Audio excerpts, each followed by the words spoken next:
शानदार हिंदी पॉडकास्ट सुने earshot.in पर और डाउनलोड करें एयरशॉट ऐप भी।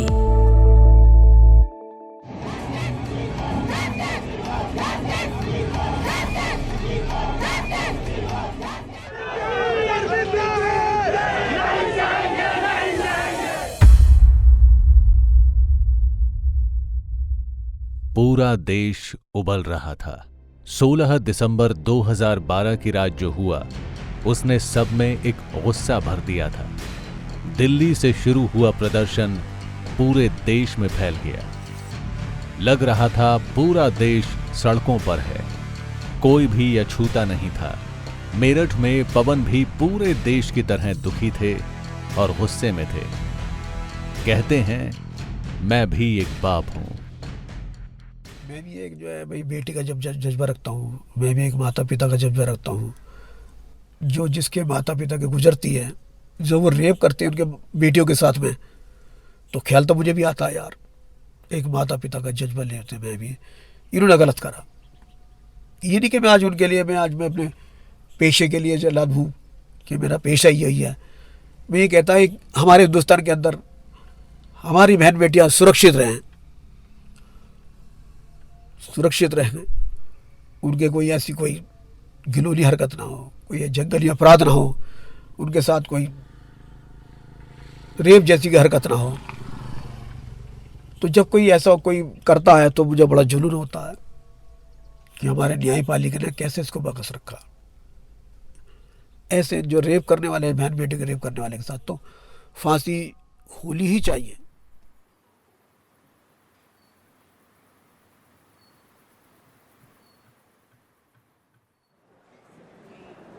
रविवार का दिन था, दिसंबर का महीना और दिल्ली की सर्दी। साकेत स्थित सेलेक्ट सिटी मॉल से बाकी लोगों की तरह दो दोस्त बाहर निकले। 23 साल की फिजियोथेरेपिस्ट निर्भया और उसका दोस्त गोरखपुर का अवनींद्र पांडे। दोनों लाइफ ऑफ पाई फिल्म देखकर घर के लिए निकले। उन्हें द्वारका जाना था। कई ऑटो वालों से पूछा, लेकिन इतनी दूर की सवारी कोई बिठाना नहीं चाहता था, लिहाजा ब्रेक जर्नी का विकल्प चुना। यानी पहले साकेत से मुनीर का, फिर वहां से द्वारका। इस वक्त लगभग 8 बजे का वक्त था। बहुत देर भी नहीं हुई थी। दोनों ने ऑटो लिया और मुनीर का पहुंच गए। वहां अगले ऑटो रिक्शा का इंतजार कर रहे थे द्वारका जाने के लिए। सर्द रात थी, ऑटो मिल नहीं रहा था। तभी वहां पहले से एक सफेद रंग की ऑफ ड्यूटी चार्टर बस खड़ी थी और एक लड़का लगातार कह रहा था, चलो कहां जाना है। बस में कुल मिलाकर 6 लोग थे।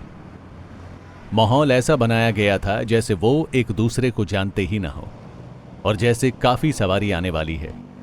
एक छोटा लड़का पालम मोड़ और द्वारका के लिए आवाज लगा रहा था। बार बार वो निर्भया को कह रहा था, दीदी चलो कहां जाना है, हम छोड़ें। देर हो रही थी। निर्भया और उसके दोस्त को बैठने के लिए पूछा गया तो वो बैठ गए। बस चली। किराया मांगा गया। निर्भया के दोस्त ने 20 रुपए दिए, लेकिन थोड़ी देर में दोनों को एहसास हुआ कि कुछ गलत है। बस गलत दिशा में जा रही है। बस के दरवाजे बड़ी कड़ाई से बंद कर दिए गए। पहले 3 लोग इन दोनों की तरफ आए और अवनींद्र के चेहरे पर घूंसा मारा। निर्भया ने तुरंत मदद के लिए फोन ट्राई किया, लेकिन उन लोगों ने फोन छीन लिया और चलती बस में शुरू हुई जद्दोजहद। उन लोगों के पास रॉड था। सब मिलकर मार रहे थे।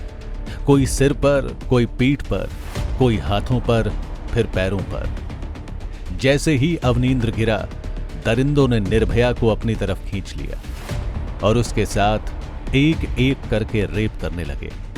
खुद को बचाने के लिए निर्भया ने दरिंदों को दांत से काटा, नाखूनों से नोचा, लेकिन कोशिश कामयाब नहीं हुई।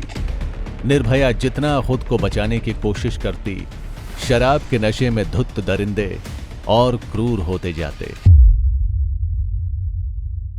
राम सिंह ने यह बात कबूल भी की कि जब लड़की ने बचाव के लिए उसके हाथों को अपने दांतों से काटा, तब उसे और ज्यादा गुस्सा आया। बाद में जांच में साबित हुआ कि आरोपी राम सिंह और अक्षय ठाकुर ने निर्भया के साथ 2 बार बलात्कार किया। उन लोगों ने निर्भया के चेहरे पर दांत से काटा, छाती और गले पर नाखून से काटा, लेकिन जाने कौन सा शैतान सवार था इन लोगों पर। इतना करने के बाद भी वो रुके नहीं। निर्भया के प्राइवेट पार्ट्स पर तेज चोट किया गया, उसमें लोहे की रॉड डाल दी। इससे बच्चेदानी का कुछ हिस्सा प्रभावित हुआ। रॉड से छोटी आंत पूरी तरह से बाहर आ गई और बड़ी आंत का भी काफी हिस्सा जख्मी हुआ। देश की राजधानी में यह सब हो रहा था। चलती बस में निर्भया के साथ वहशत हो रही थी।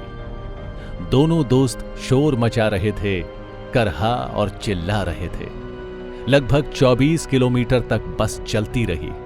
मुकेश बस को लेकर महिपालपुर रोड NH8 से यू टर्न लेकर द्वारका रूट पर गया, फिर वापस महिपालपुर आ गया।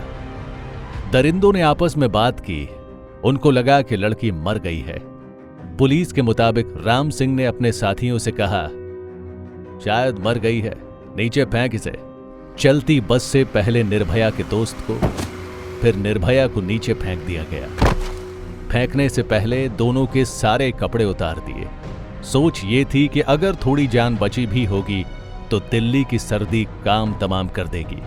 कहते हैं कोशिश तो ये भी थी कि दोनों पर बस चढ़ा दी जाए, दोनों मर जाएं। लेकिन किसी को पता ही नहीं चला कि हुआ क्या। हालांकि अवनिंद्र ने निर्भया को और मोड़ लिया, बस के कुचले जाने से तो बच गए, लेकिन हालत एकदम खराब थी। दक्षिण दिल्ली के महिपालपुर के नजदीक वसंत विहार इलाके में झाड़ियों में दोनों पड़े थे। जिस होटल एरिया में उनको फेंका गया था वहां लगातार गाड़ियां, ऑटो वाले आ रहे थे।